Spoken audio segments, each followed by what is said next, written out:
انسان کہ جس نے اپنے بچوں کی تربیت دینی طریقے سے نہیں کی ہوگی، دینی تربیت کا حق ادا نہیں کیا ہوگا، جیسے اولاد والدین کی نافرمانی سے آنکھ شمار ہوتی ہے روایات میں، اسی طرح والدین بھی جو اپنے بچوں کو پورے دین کی تربیت نہیں دیتے، تعلیم نہیں دلواتے، قرآن کے مفاہیم نہیں ان کو سمجھا پاتے خود یا کسی کے ذریعے سے،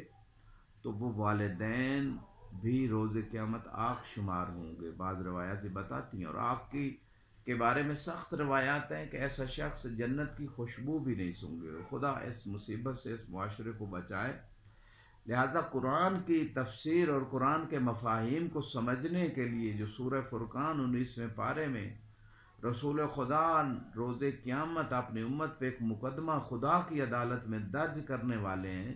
اس مقدمے کا جواب ہر بندے کو تیار رکھنا چاہیے۔ رسول جی جب مقدمہ درج کریں گے، قرآن کو چھوڑ دیا گیا، اب ظاہر قرآن میں جو مطالب ہیں،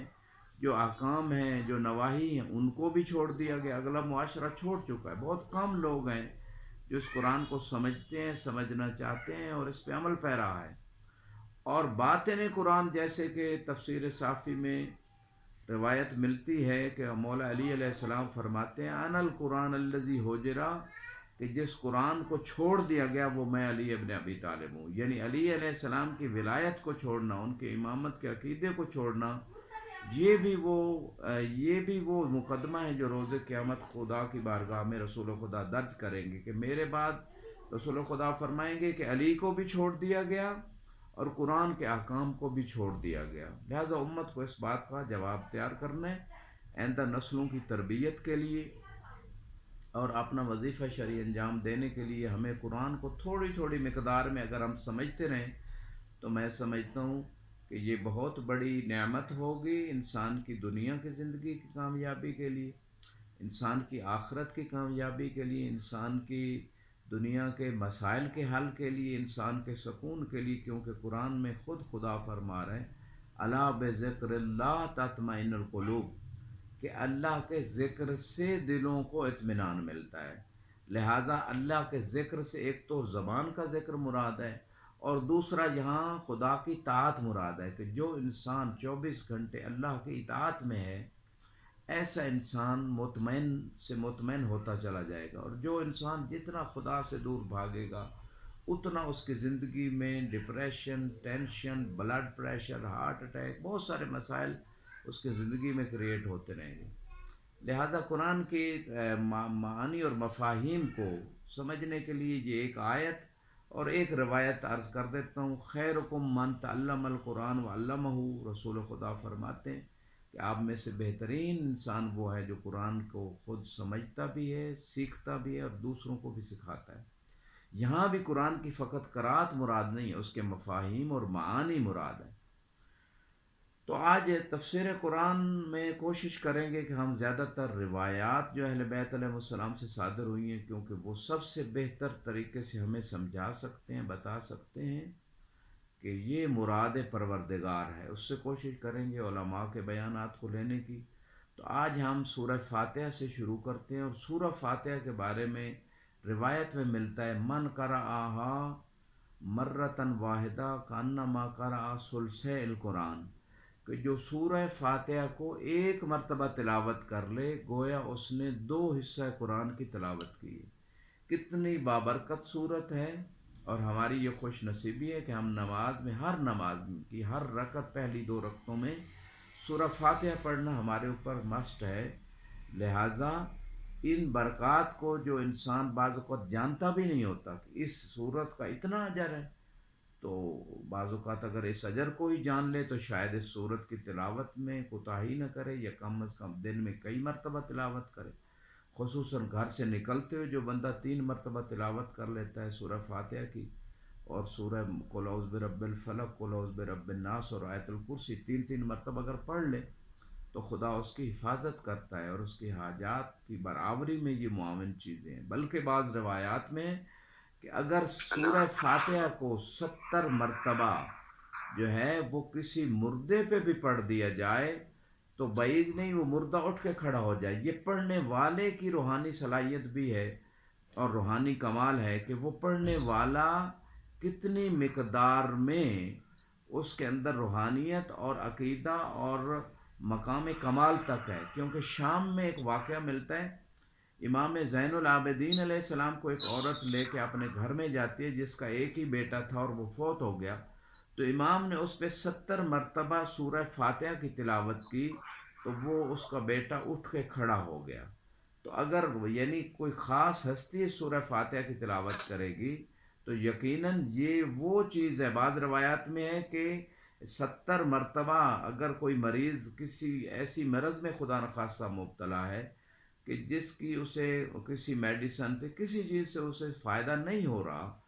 تو وہ 70 مرتبہ سورہ فاتحہ کو پڑھ کے پانی پہ دم کیا جائے، اس مریض پہ دم کیا جائے تو خدا اسے شفا دے گا بحق اہل بیت علیہ السلام. 70 نہیں تو کم از کم 7 مرتبہ کی روایت بھی ہے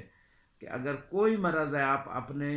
گریبان کے اندر 7 مرتبہ سورہ فاتحہ کو پڑھ کے پھونک دیں تو خدا آپ کو اس مرض سے شفا دے گا. تو یہ ایک الگ ٹاپک ہے کہ اس کے کیا کیا برکات ہیں، کیا فضیلت ہے، لیکن ہماری بات جو ہے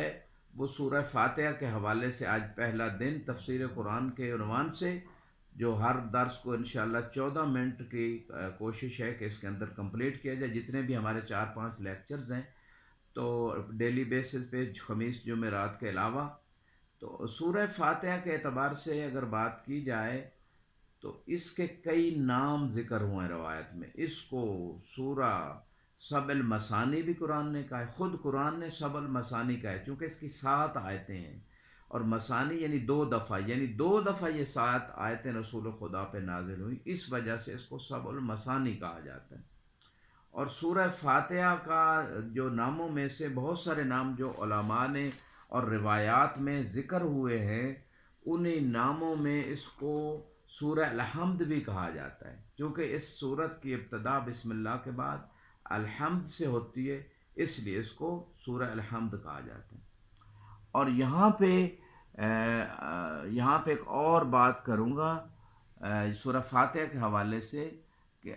چونکہ پہلی آیت جو ہے سورہ فاتحہ میں بسم اللہ الرحمن الرحیم ہے، تو بسم اللہ الرحمن الرحیم کے حوالے سے اگر ہم بات کریں تو سورہ توبہ کے علاوہ امامیہ کے نزدیک، تشیع کے نزدیک ہر سورت کا جز ہے بسم اللہ الرحمن الرحیم. لیکن غیر امامیہ کی نگاہ میں بسم اللہ جو ہے وہ صورتوں کا جز نہیں ہے، یعنی اس کو پڑھنے میں وہ کہتے ہیں حرج نہیں ہے لیکن اسے جز قرآن قرار نہیں دیا جا رہا. شاید اس کی وجہ جو ہے وہ یہ ہو سکتی ہے چونکہ بسم اللہ الرحمن الرحیم میں بھی علی علیہ السلام کی فضیلت ایک حدیث میں ذکر ہوئی ہے، بلکہ کئی احادیث اس حوالے سے ذکر ہیں. تو بنو امیہ کے ادوار میں اور اس سے پہلے ادوار میں یہ کوشش کی گئی کہ کسی طریقے سے تمام وہ فضائل، تمام وہ مناقب جو اہل بیت علیہ السلام کے ان کو چھپا دیا جائے، اور اسی وجہ سے حدیث رسول پہ پابندی لگا دی گئی. رسول خدا کی آنکھیں بند ہوتے ہی حدیث رسول کے بیان کرنے والے کو سزا دی جاتی تھی اور منع کیا گیا سختی سے، کیونکہ احادیث رسول خدا صلی اللہ علیہ وآلہ وسلم میں قرآن کی تفسیر تھی، اہل بیت کے مقامات بیان ہوتے تھے، اور وہ قرآن جو مولا علی علیہ السلام نے رسول خدا کے بعد جمع کیا تھا وہ اور قرآن نہیں تھا، وہی قرآن ہے جو آج ہمارے پاس ہے. لیکن اس قرآن میں مولا نے وہ تفسیر بیان کی تھی کہ یہ آیت کب نازل ہوئی، کس کی شان میں نازل ہوئی، اور کون سی آیت کس کی مذمت میں نازل ہوئی. وہ قرآن مولا نے پیش کیا تھا جمع کر کے، اور اس کو نہیں لیا گیا. اگر وہ امت اس قرآن کو لے لیتی تو بہت ساری گمراہیوں سے بچ جاتی، حقائق ان تک واضح ہو جاتے، اور وہ قرآن ایک امام کے بعد دوسرے امام تک پہنچا، اور امام زمانہ کی بارگاہ میں وہ موجود ہے. جب ظاہر ہوں گے تو اس قرآن کو لے کے آئیں گے. وہ قرآن یہی ہے لیکن تفسیر اس کی جو امام علی علیہ السلام نے احادیث کی روشنی میں لکھی تھی وہ اس قرآن کے ساتھ تفسیر قرآن بھی موجود ہے.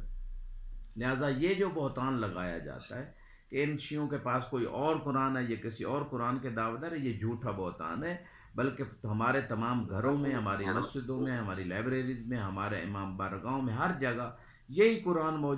موجود ہے جو دوسرے فرقوں کے پاس موجود ہے. لہٰذا یہ ایک الگ موضوع ہے، اس کی طرف میں نہیں آنا چاہتا. تو مختصر یہی کہنا چاہتا ہوں کہ سورہ حمد اور بسم اللہ کے حوالے سے انشاءاللہ تفصیلی گفتگو ہوگی.